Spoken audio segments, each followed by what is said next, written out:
বাবা 9:05 কী করে 10:30 ট্রেনটা পাবো? চানটা করে নিই, এই গরমে যে অনেকক্ষণ ধরে চান করবো তারও উপায় নেই, তাড়াতাড়ি করে রেডি হয়ে বেরিয়ে পড়তে হবে। এই তো রেডি তো হয়েই গেছি, এবার বোতলটা কোথায় ঢোকাবো? আরে বাবা কী করবো, কোথায় কোন দিকে যাবো কিছুই বুঝতে পারছি না। টিফিনটাও তো ঢোকাতে হবে। ও মা, টিফিনটা একটু ঢুকিয়ে দাও না, তাহলে খেতে দিয়ে দাও, খেয়ে নিই আগে। খেয়ে নিয়ে পরে আর 10:30 ট্রেনটা পাবো না, রাতে এসে না মাংসটা একটু ভালো করে খাবো। এখন যাচ্ছি খেয়ে যাচ্ছি, কিন্তু মাংসটা আমার দারুণ হয়েছে। একটু আচার দাও না মা, আমি আচারটা তুমি বেশ ভালোই করেছো, একটু দাও না। ওই তো দিয়েছো তো, দেখি ভালো হয়েছে, খুব ভালো। খেয়ে নি মা।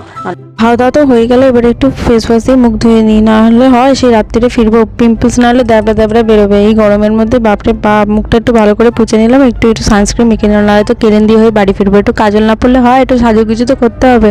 আর একটুখানি লিপস্টিক তো পরেই নিলাম, বাপের বাড়ি আসলে এই এক দেরি করে উঠলেও অফিস ঠিকঠাক সময় যাওয়া যেতে পারে, কিন্তু তবু একটু তাড়াতাড়ি করতে হচ্ছে 10:30 ট্রেনটা।